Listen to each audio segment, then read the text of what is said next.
Hello all, welcome to History 110, Civil Rights in the United States. Um, I just want to give a little short orientation to our class. I'm very excited about teaching this class. Um, Civil rights affect your lives every day, and in this class we're going to study those who have fought and struggled for our rights that some of us sometimes take for granted. This is really one of my favorite subject areas to study. Um, did you know that civil rights are laid out by the founding documents of our country? That even in the earliest documents of our country, our founding fathers were talking about how to protect our civil rights. Um, did you know that the Declaration of Independence has played a role in later civil movements? Did you know that the Black Power movement rose and worked within the civil rights movement and that they actually shared a lot of early leaders? We'll answer these questions and provide you with an opportunity to relate current events to the past. One of the great things about civil rights is it's always changing, and it's a battle that's still really going on today. So there's no prerequisite for this class. However, I am going to assume you've taken a general U.S. history class at some point, even if it was just in high school. I'm going to include a timeline of civil rights. It should actually be just above this video. And then that will give you some background, but keep in mind, we will not follow this exactly. Some events I'm going to discuss that are not on the timeline. And because unfortunately we only have 8 weeks, lots of events on the timeline I'm not going to be able to discuss or look at. But hopefully that'll give you a chance that as we do your research projects and some other things, some jumping off points for other things. There's going to be an emphasis on movements and trends. And believe it or not, I do not emphasize dates. So for me, what's important about history is that you understand why things happened, the events that happened, and while chronological order plays a role, because clearly we need to understand the Declaration of Independence came before the Constitution, the Bill of Rights comes next. We don't need to know the exact date that these events occur. Most of what we do will not be centered on dates. And it will be far more important why these events occurred and how they affected us, both then and in the long run. I'm excited about making this contribution to the general education at Union Institute and University. It promotes the depth of knowledge. It's a general education which promotes the breadth of education. It's a range of knowledge beyond your major, often with connections to your major. Promotes writing and critical thinking, and introduces a breadth of content. Just as an idea, your major will get you a job, but general education ensures you a career. It gives you a well-rounded education that you can reference back to. The structure of our course, there will be a blend of lectures, some other videos that I'm going to present, and readings. Recorded lectures with written versions as handouts. So every week I will try and make sure you have not only my lectures, but the PowerPoints and the notes for the lectures. And hopefully that way, as you watch the lectures, you can kind of get an idea, being able to take notes as we go. There will be great videos, so be sure to watch them. A lot of them will be documentaries, but there will be some other things, some YouTube and other clips that I will use to enrich our classroom. These will often expand on your lectures and give you historical background to the primary sources we're reading. So we don't really have a main textbook. A lot of our readings will come from primary documents. One of the most important things we can do in the study of civil rights is to read the court cases, laws, amendments, and other pieces of civil rights legislation. So, for example, we're going to look at the Declaration of Sentiments.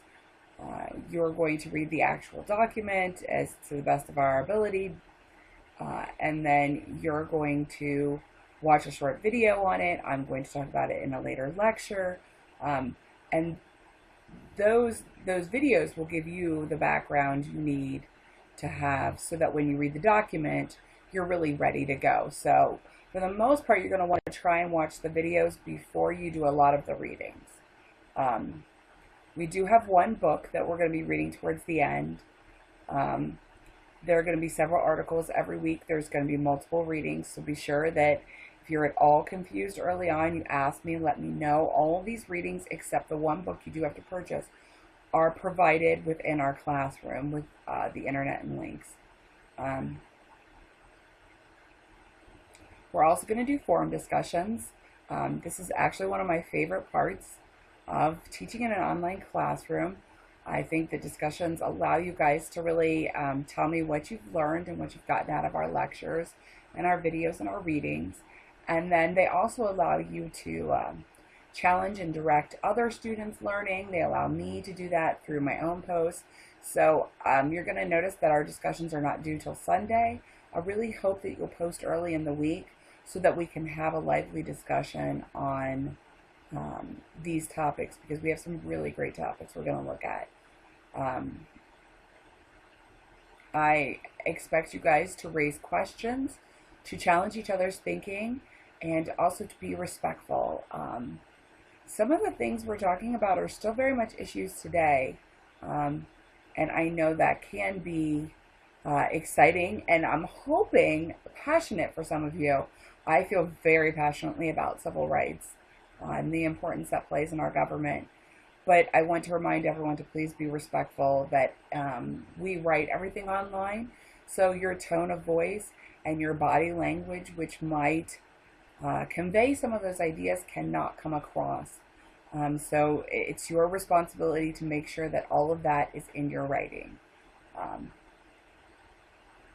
We're going to do a short paper on civil rights organizations.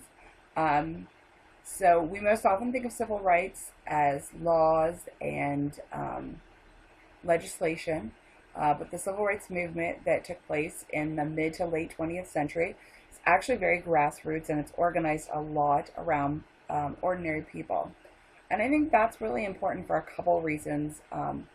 One, I think that sometimes we get caught up in leaders and we think maybe we can't enact change, but we can. Lots of people in the grassroots movement did not know much about their civil rights before they got involved. They were often not even high school educated, and they became really active parts of a movement that changed the world.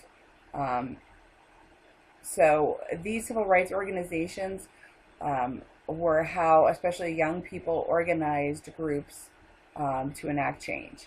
So you guys are going to write a 2 to 3 page paper on the civil rights organizations of the 1960s and 70s. You will discuss, you'll select 2 to 3 organizations. There are a ton of them. If you want, as we get closer to the paper, I can list some of them. You'll discuss each of the organizations you select, when and how they were founded, what their primary goals were, what actions and legacies they leave behind, and are they still active, and when did they disband, or when did they disband and why. And then you're going to do some comparison. Did they work well together? Was there conflict between these organizations?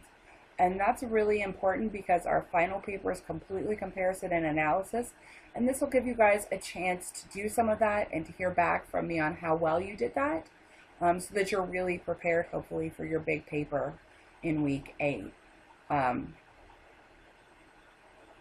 The final paper is going to be a comparison and analysis paper. It compares 2 decades of the civil rights movement that interests you. And the book we're going to read is going to be really important for giving you kind of the background for that paper.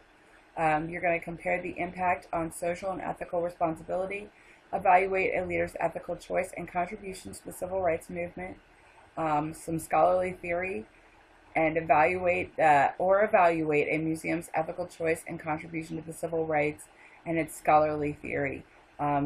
Because museums are also a part of the whole historiography, which we will be discussing as we move through this class.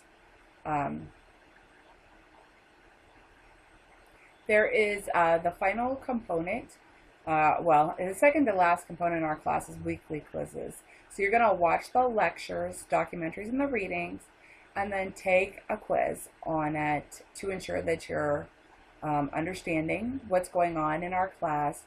They're just going to be really straightforward, objective quizzes, and you can actually take them multiple times to make sure that you get 100%. These are really just to kind of make sure you guys are understanding some key concepts as we move through the class, give you a for our grades, and you can take them up to 3 times in an hour, and you submit when you're done. So be careful, because some students in the past have been confused, and they will want to try and submit right after they take it. But there's actually 2 buttons, one for reset and one for submission. Do not submit them till you're happy with the score you receive. There is going to be a small opportunity for extra credit. It won't be a lot of points, but as they don't allow any discussion boards outside of the week they're due, I did want to offer something. You can post current articles or links to news stories in the class extra credit forum for extra credit. Remember that civil rights is a subject that's still being challenged today, so you definitely have an opportunity to connect to our class and what's going on right now, and especially given some of the changes that are going to be happening in the next year. So my office hours are pretty open. I teach online and I work from home, so I'm not in the actual physical union, but feel free to give me a call, or if you want to send me a message. I'm not against Skyping. However you want, just let me know what's good for you. I do try to be actively engaged, and I know for you guys, evenings and weekends are really important, and they're a time I try to be open and available. Please be sure to contact the IT Help Desk if you have any problems with accessing any aspects of the course. You're going to notice the first week there's a video called, or there's, I'm sorry, a PDF called Allowing Blocked Content. That is most often what people have trouble with when watching the videos in an online class. So be sure you check that out, read it, and allow blocked content on your computer just for our classroom, because otherwise you may not be able to watch my videos. Thanks, guys. Have a great day.